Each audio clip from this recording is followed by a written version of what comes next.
बार की बातचीत के बाद में सरकार और किसानों के तमाम जो संगठन हैं उनके बीच में अब पूरी तरह से ब्रेकडाउन बातचीत पर हो गया है। आज सरकार ने कैबिनेट की एक बैठक की और उस बैठक में ये निर्णय लिया गया कि जो 3 बिल हैं वो खारिज नहीं किए जाएंगे, वो वापस नहीं लिए जाएंगे।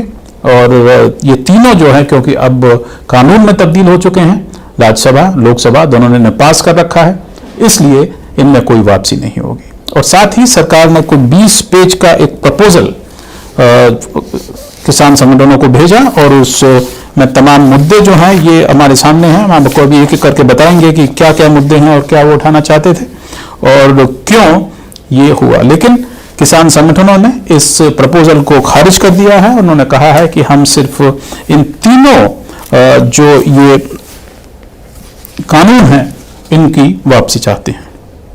ये 3 क्या कानून है पहले ये समझ लीजिए। कृषक उपज व्यापार और वाणिज्य संवर्धन और सरलीकरण अधिनियम 2020, कृषक सशक्तिकरण एवं संरक्षण कीमत आश्वासन और कृषि सेवा पर करार अधिनियम 2020, संविधान की अनुसूची 7 के अंतर्गत सूची 3 समवर्ती सूची की प्रविष्टि 33 के अंतर्गत भारत की संसद द्वारा पारित किए गए हैं। तो सरकार का ये साफ साफ कहना है कि ये जो कानून है ये जो है पास हो गए हैं और इन्हें हम वापस नहीं लेंगे। आप देख सकते हैं इन कानूनों में क्या क्या है। सरकार ने बुलाया, पहला मुद्दा जो है कृषि सुधार कानूनों को वापस करो, उन्होंने मना कर दिया। दूसरा मुद्दा था कि जो मंडी है, ये सभी मुद्दे जो हैं आप देख सकते हैं और पहली बार हम आपको दिखा रहे हैं कहीं पर भी कि ये क्या मुद्दे हैं और इस पर सरकार के जवाब जो हैं वो क्या हैं। तो अगर हम इसको बारीकी से पढ़ें तो ये हम पाएंगे कि प्रावधान स्पष्ट हैं। केंद्र सरकार जो है वो आश्वासन देगी एमएसपी के ऊपर और बाकी जो चीजें हैं पराली जलाने संबंधित जो हैं और सबका अपना आंदोलन समाप्त करें, ये सरकार ने गुजारिश की थी। और उस गुजारिश को किसानों के तमाम जो संगठन हैं जो कि दिल्ली के कई सीमाओं पर बैठे हुए हैं, पिछले 2 हफ्ते से एक पखवाड़ा गुजर गया और उन्होंने मना कर दिया कि हम इसको बात नहीं करेंगे। क्यों सरकार को अगर ये तीनों कानून वापस लेने हैं तभी इस पर बातचीत आगे संभव हो पाएगी। अब इन मुद्दों को मैं जल्दी से आपको बता देता हूं कि पहला मुद्दा जो सरकार उन्होंने लिखा था कि कृषि सुधार कानूनों को निरस्त करना, ये प्रस्ताव था। सरकार का प्रस्ताव ये था कि कानून के वे प्रावधान जिन पर किसानों को आपत्ति है उन पर सरकार खुले मन से विचार करने को तैयार है, यानी कोई भी आश्वासन जो है नहीं दिया कि ये वापस लिया जाएगा। दूसरा था आशंका है कि मंडी समितियों द्वारा स्थापित मंडियां कमजोर होंगी और किसान निजी मंडियों के चंगुल में फंस जाएगा। इस पर जो प्रस्ताव आया था वो ये आया था सरकार का कि अधिनियम को संशोधित करके यह प्रावधानित किया जा सकता है कि राज्य सरकार निजी मंडियों के रजिस्ट्रेशन की व्यवस्था लागू कर सके। साथ ही ऐसी मंडियों से राज्य सरकार एपीएमसी मंडियों में लागू सेस शुल्क की दर सेस शुल्क निर्धारित कर सकेगी। तो अगर सरकार को नई मंडियां स्थापित करनी थी, चाहे वो निजी हाथों में हो, तो ये सब करने की क्या जरूरत थी, इस पर उन्होंने ये कहा है। एक मुद्दा यह था कि व्यापारी के पंजीकरण की व्यवस्था ना करके मात्र पैन कार्ड के आधार पर किसान से फसल खरीद की व्यवस्था है, जिससे धोखाधड़ी होने की आशंका है। इसमें सरकार का प्रस्ताव था कि उठाई गई शंका के समाधान हेतु राज्य सरकारों को इस प्रकार के पंजीकरण के लिए नियम बनाने की शक्ति प्रदान की जा सकती है, जिससे स्थानीय परिस्थितियों के अनुसार राज्य सरकारें किसानों के हित में नियम बना सकें। यानी कि सरकार का यह कहना था कि हम इसको जो राज्य सरकारें हैं उनके ऊपर डाल देंगे। फिर मुद्दा था किसान को विवाद समाधान हेतु सिविल न्यायालय में जाने का विकल्प नहीं है, जिससे न्याय न मिलने की आशंका है। प्रस्ताव यह था कि शंका के समाधान हेतु विवाद निराकरण की नए कानूनों में प्रावधानित व्यवस्था के अतिरिक्त सिविल न्यायालय में जाने का विकल्प भी दिया जा सकता है। तो इस पर सरकार मान गई थी, लेकिन किसानों ने कहा कि आप इस कानून को वापस लें। कृषि अनुबंधों के पंजीकरण की व्यवस्था नहीं है, इस पर सरकार ने कहा था हम वो 30 दिन के अंदर ये व्यवस्था जो है वो करवा देंगे। किसान की भूमि पर बड़े उद्योगपति कब्जा कर लेंगे, किसान भूमि से वंचित हो जाएगा। ये एक बड़ा मुद्दा किसानों का था, जिसके बारे में सरकार का प्रस्ताव था कि प्रावधान पूर्व से ही स्पष्ट है, फिर भी यह स्पष्ट किया जाएगा कि किसान की भूमि पर बनाई जाने वाली संरचना या खरीदार स्पॉन्सर द्वारा किसी प्रकार का ऋण नहीं लिया जा सकेगा और ना ही ऐसी संरचना उनके द्वारा बंधक रखी जा सकेगी। यानी कि आप कोलेटरल नहीं रख सकते जमीन का, और ना ही आप जो जमीन का यूसेज है उसको बदल सकते। जो प्रस्ताव था इसे भी खारिज कर दिया है। किसान की भूमि कुर्की हो सकेगी, ये एक मुद्दा था किसानों का बड़ा, और इसमें प्रस्ताव में उन्होंने कहा है कि प्रावधान स्पष्ट है, फिर भी किसी भी प्रकार से स्पष्टीकरण की आवश्यकता हो तो उसे जारी किया जाएगा। मुद्दा यह था कि किसान को अपनी उपज समर्थन मूल्य पर सरकारी एजेंसी के माध्यम से बेचने का विकल्प समाप्त हो जाएगा और सभी कृषि उपज का व्यापार निजी हाथों में चला जाएगा। इस पर प्रस्ताव था केंद्र सरकार एमएसपी की वर्तमान खरीदी व्यवस्था के संबंध में लिखित आश्वासन देगी। ये सबसे बड़ा मुद्दा था एमएसपी के बारे में, और सरकार ने कह दिया था कि हम लिखित वो देंगे, लेकिन किसान संगठनों को कहना था कि आप इस कानून के अंदर जो कानून बनाया है उसमें इसे शामिल करें। बिजली संशोधन विधेयक को समाप्त किया जाए, ये मुद्दा था। किसानों की विद्युत बिल भुगतान की वर्तमान व्यवस्था में कोई परिवर्तन नहीं होगा, ये सरकार ने प्रस्ताव रखा था। Air quality management of NCR ordinance 2020 को समाप्त किया जाए, ये एक मुद्दा था जिसमें उन्होंने कहा कि पराली को जलाने से संबंधित प्रावधान air quality management of NCR ordinance 2020 के अंतर्गत किसानों की आपत्तियों का समुचित समाधान किया जाएगा। यानी कुल जमा में आप अगर देखें तो मुद्दे के मुद्दे जो आप देख रहे हैं, तो किसानों ने सरकार से जो भी मुद्दे उठाए थे उस पर ज्यादातर पर सरकार ने सिर्फ आश्वासन दिया है।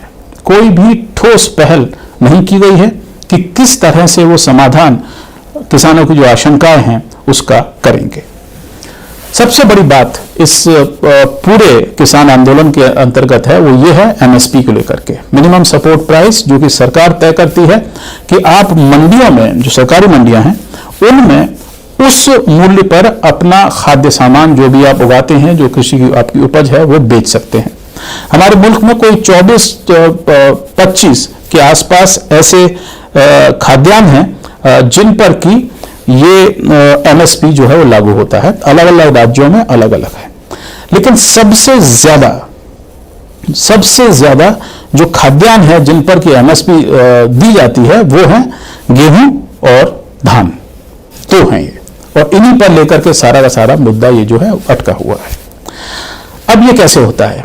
एमएसपी जो है जब सरकार उस पर खरीदती है तो फूड कॉरपोरेशन ऑफ इंडिया जो सरकार की एजेंसी है वो इन सबको एपीएमसी से खरीद लेती है। यानी किसान जो है वो मंडी में बेचता है और मंडी से एफसीआई उसे खरीद लेती है। अब एफसीआई के जरिए ये पूरा का पूरा जो खाने का सामान है ये हमारी पीडीएस जो व्यवस्था है, पब्लिक डिस्ट्रीब्यूशन सिस्टम जो है, जिसे हम राशन व्यवस्था कहते हैं, ये इसके अंदर जाता है। तो अगर हम इस पर नजर डालें तो ये नए जितने भी प्रावधान नए कानूनों में हैं, इससे इस पीडीएस के लिए एफसीआई के पास जो एक रूट बना हुआ था कि किसान मंडी को बेचेगा, मंडी से एफसीआई पर जाएगा और एफसीआई जो है वो राशन की दुकानों को बेचेगा, वो एक पूरा लिंक टूट जाता है। सरकार चाहती है कि एफसीआई जो है वो इस तरह से कि गारंटी ना दे खरीदने के लिए।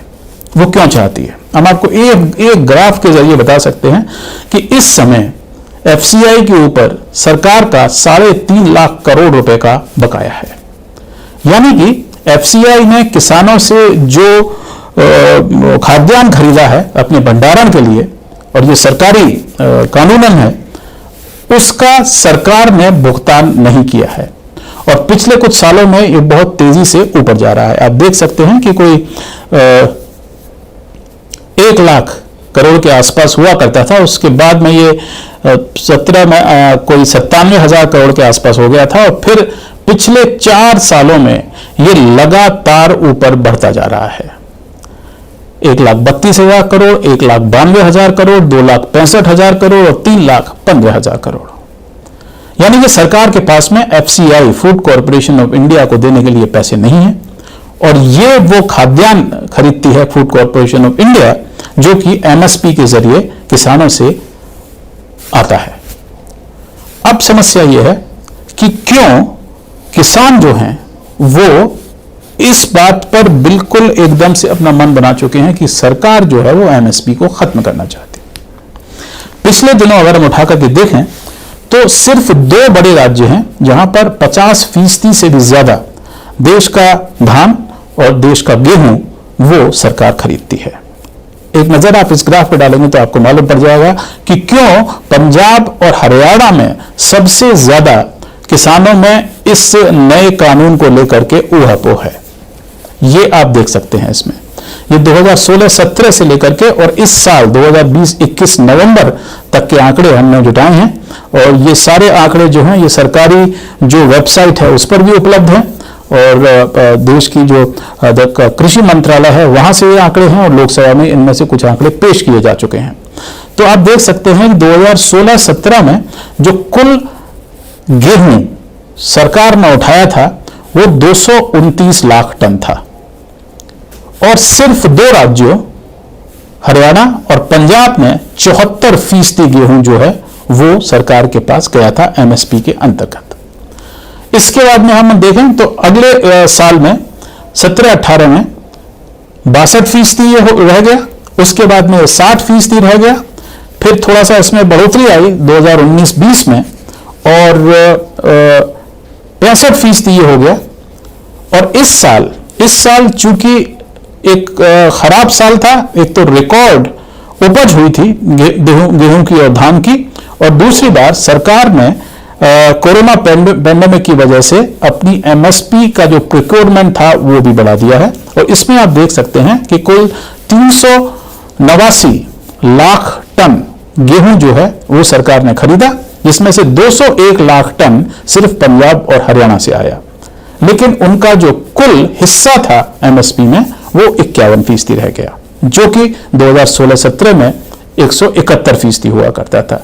यानी कि पंजाब और हरियाणा के किसान जो हैं उनके पास में अभी भी गेहूं का एक बड़ा जखीरा है जो कि सरकार ने उनसे नहीं खरीदा है, और जिसे लेकर के किसानों में इतनी बड़ी समस्याएं जो हैं वो आ रही हैं, और इतना उनमें गुस्सा है कि पिछले 15 दिन से वो दिल्ली के जो बॉर्डर है वहां पर डेरा डाले हुए हैं। तो अब हालात ये हैं कि किसानों ने साफ कर दिया है कि जब तक सरकार इन 3 कानूनों को वापस नहीं लेती तब तक वो दिल्ली के बॉर्डर से नहीं हटेंगे, उनका जो आंदोलन है वो जारी रहेगा। सरकार आपने देखा कि उसने जिस तरह के आश्वासन दिए हैं उससे ये साफ लगता है कि वो नहीं चाहती कि किसान आश्वस्त होकर के वापस चले जाएं। इसका पीछे कारण क्या है? आपको बड़ी बड़ी जो है अभी फिगर्स दिखाएं, जिसमें कि 3 लाख करोड़ से ज्यादा जो बकाया एफसीआई के ऊपर है सरकार का, वो उसको मैनेज करना है। और इसके अलावा आप अगर देखें तो अगर हरियाणा और पंजाब में आप एमएसपी बंद कर देते हैं तो सरकार का बहुत बड़ा फायदा होने वाला है, और इस तरह से वो एफसीआई पर उसका जो कर्ज है और एफसीआई पर जो बकाया है सरकार का, उससे वो निपटना चाहती है। अब ऐसा क्यों है कि सरकार को पंजाब और हरियाणा के किसानों की चिंता नहीं है? पंजाब और हरियाणा के किसानों को सरकार को इसलिए चिंता नहीं है क्योंकि पंजाब और हरियाणा से, हालांकि वहां पर जो एमएसपी का खर्चा सरकार का है वो 50 से 60% के बीच में है, लेकिन पंजाब और हरियाणा से सिर्फ 4.5% सांसद चुनकर आते हैं, और उसमें भी पंजाब में जो केंद्र में पार्टी है भारतीय जनता पार्टी, उसके बहुत कम लोग हैं, और उनके जो गठबंधन के साथी थे अकाली दल, वो उनसे किनारा कर चुके हैं। तो आप समझ सकते हैं कि एक तरफ 60% खर्चा सरकार का जो है एमएसपी के ऊपर या उगाही के ऊपर खाद्यान्न की, वो इन 2 राज्यों से आ रहा है, और इन 2 राज्यों में सिर्फ 4.5% जो है वो उसको सांसद मिलते हैं। और उन सांसदों में भी, जैसे मैंने आपको बताया कि भारतीय जनता पार्टी हरियाणा में उसके काफी 9 सांसद हैं, और पंजाब में अब गठबंधन टूट चुका है तो आपको मालूम नहीं कि कितने सांसद होंगे। तो ये एक राजनीतिक चाल है, ये एक राजनीतिक समझ है, जिसके हिसाब से सरकार का ये कहना है कि अगर वो पंजाब और हरियाणा के किसानों से एमएसपी पर सामान लेना बंद कर देते हैं और उसका उनको राजनीतिक अगर नुकसान भी होता है, तो उसका जो बड़ा फायदा जो उन्हें होगा वो देश की अर्थव्यवस्था में और उनके अपने बजट में और जो बकाया उनका एफसीआई पर है उसे कम करने में वो बड़ा होगा। बहुत साफ सी बात है। और इसलिए आप समझ सकते हैं कि सरकार जो है वो किसानों को ये आश्वासन नहीं दे पाई है कि वो इन बिलों को वापस लेंगे और दूसरे कानून लाएंगे। तो अब तक हालात इस तरह से हैं, 15 दिन हो चुके हैं। आगे कितने दिन तक ये आंदोलन चलेगा ये हमें नहीं मालूम है। किसान जो हैं वो पूरी तैयारी करके आए हैं और उनका कहना है कि यहाँ पर अगर 3-4 महीने भी हमें बैठना पड़े तो कोई बात नहीं है, क्योंकि अगली बुआई और कटाई जो है वो मार्च के बाद होने वाली है। यानी कि अगले जो 3 महीने हैं वो किसानों के पास में है कि वो अपना आंदोलन जारी रख सकते हैं। आज इतना ही। हम फिर हाजिर होंगे और आपको विस्तार से बताएंगे कि किसान और किसानों का आंदोलन इस देश के लिए कितना महत्वपूर्ण है। आज इतना ही। नमस्कार।